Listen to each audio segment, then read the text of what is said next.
अस्सलाम वालेकुम, आप देख रहे हैं करासत। मेरा नाम मुबशर लुकमान है और मैं आपको बताऊं कि सिकंदर आई और आके उजड़ गई, तबाह बर्बाद हो गई और अपने साथ साथ बॉलीवुड की तमाम उम्मीदें जो हैं रिवाइवल की, उनको भी तबाह बर्बाद कर गई।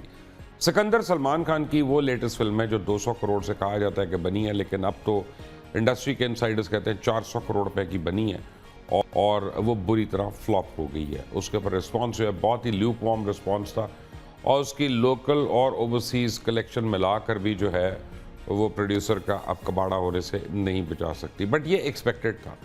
ये मैं आपको बताऊं कि इस फिल्म में everything went wrong with this film.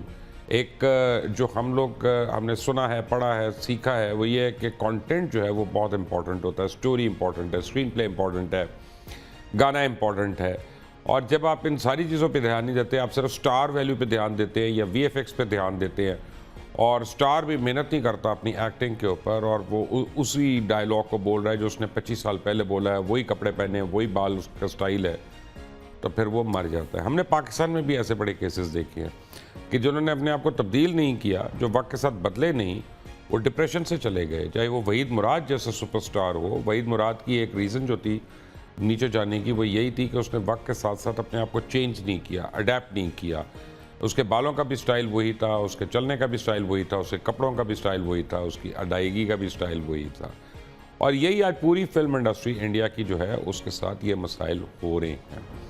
Shahrukh Khan की जितनी फिल्में इससे पहले हिट हुई हैं पिछले 3 साल में, उनके पीछे कहा जाता है कि social media, fake marketing and artificial tactics जो हैं या मिसलीडिंग द पब्लिक जो है, वो उसका बहुत बड़ा एक शाखसाना है कि जिसमें वो फिल्में कहते रहे कि हिट हो गई।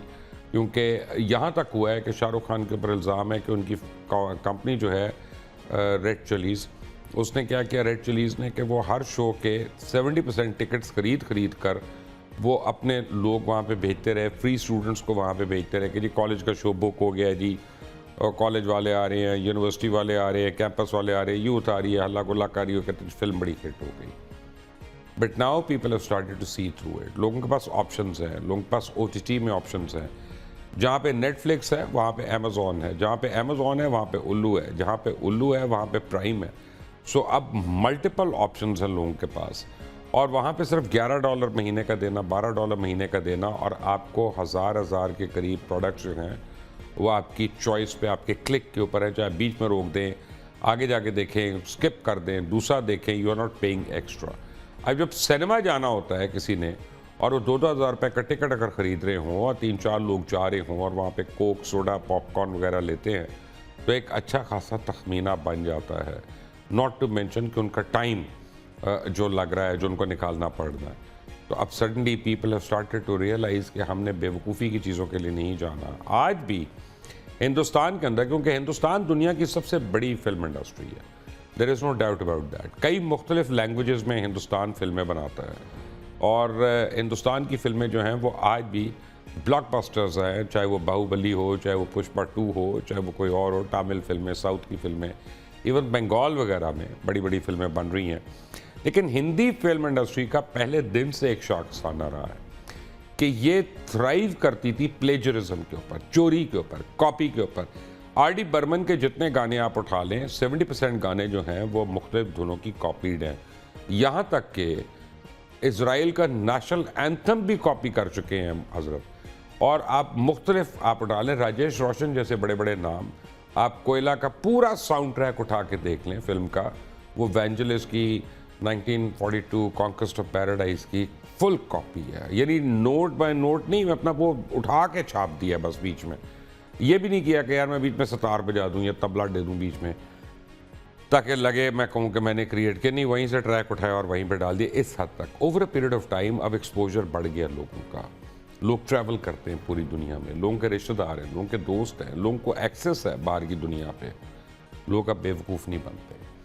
और बॉलीवुड में जो हाइप बनाई हुई थी 4 खान्स ने अपनी, चाहे वो शाहरुख खान हो, सलमान खान हो, आमिर खान हो, सैफ अली खान हो, उनकी मुख्तलिफ हरकतों की वजह से उनकी वो जो स्टारडम तो शायद कायम है, लेकिन बॉक्स ऑफिस उनकी जो वैल्यू है उसको बहुत सख्त झटका लग चुका है। कोई माने या ना माने, आप 60 साल की उम्र में जब 28 साल की लड़की के साथ स्क्रीन के ऊपर रोमांस करते हैं, तो अनलेस आपका रोल है शुगर डैडी वाला, वो काबिल कबूल नहीं है। तो और वो एक्सेप्टेबल नहीं है। माना कि फिल्म मेक बिलीव है और फैंटेसी बेस्ड है, लेकिन फैंटेसी जो है वो कार्टूनिश नहीं हो सकती। उसके लिए फिर हम एवेंजर्स देख लेते हैं, मैवरिक वगैरह की। मुझे आज ज्वाइन कर रही है इंडिया से सिमरन कौर, भारतीय सहाफ़ी हैं, पाकिस्तान से नईम हनीफ और अदाकार जावेद मुझे थोड़ी देर के बाद ज्वाइन करेंगे। सिमरन कौर, आपसे शुरू होते हैं। आप हमारी मेहमान हैं हिंदुस्तान से। सत श्री अकाल, कैसी हैं आप? आपकी आवाज़ नहीं आ रही मुझे।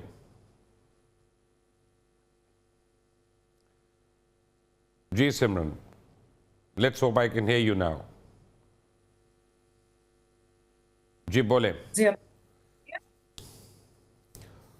बोले Simran, can you hear me? जी जी, आपकी आवाज आ रही है? बिल्कुल आ रही है आपकी आवाज़। सिमरन जी, मैंने जितनी बातें की बॉलीवुड के ऊपर, खान्स के ऊपर, आई होप आप माइंड नहीं करेंगी और मुझे बताएंगी कहाँ पे मैं सही हूँ और कहाँ पे मैं गलत हूँ। जी बिल्कुल, मैं आपकी इंट्रोडक्शन सुन रही थी और जहाँ तक मूवीज की बात आपने की और स्पेशली स्टारडम की, खान्स की बात आपने की, तो देखिए, बॉलीवुड बॉलीवुड हमें पूरे वर्ल्ड में पहचान देता है। इंडिया को बॉलीवुड पूरे वर्ल्ड में पहचान देता है। आप ग्लोबलाइजेशन की बात कर रहे थे कि अब यंगस्टर्स जो है, बच्चे हैं, फॉरेन कंट्रीज में जाते हैं। आपने कहा कि म्यूजिक कॉपी करते हैं, अब वो चीजें पकड़ी जाती हैं क्योंकि यंगस्टर्स बाहर जाते हैं और इंटरनेट है। जी जी, इंटरनेट है, बिल्कुल है, सारी चीजें हैं। लेकिन बॉलीवुड पहचाना जाता है इन तीनों खान्स की वजह से, क्योंकि इंटरनेट, मुबशिर सर, अब आए। इन तीनों खान्स ने बॉलीवुड और इंडिया को तब पहचान दिलाई थी जब इंटरनेट नहीं हुआ। आज ठीक है, टेक्नोलॉजी का युग है, चीजें बदल गई हैं, बट वी कांट फॉरगेट कि 90s में when there were very few sources of entertainment और तब इंटरनेट नहीं हुआ करता था, people relied for entertainment on these three Khans. और साल दर साल इन लोगों ने बहुत बेहतरीन फिल्में की हैं। और अगर हम कहें कि मूवीज चल नहीं पा रही या क्यों चल नहीं पा रही, may be that can be a selection of script और selection of movie that is not working.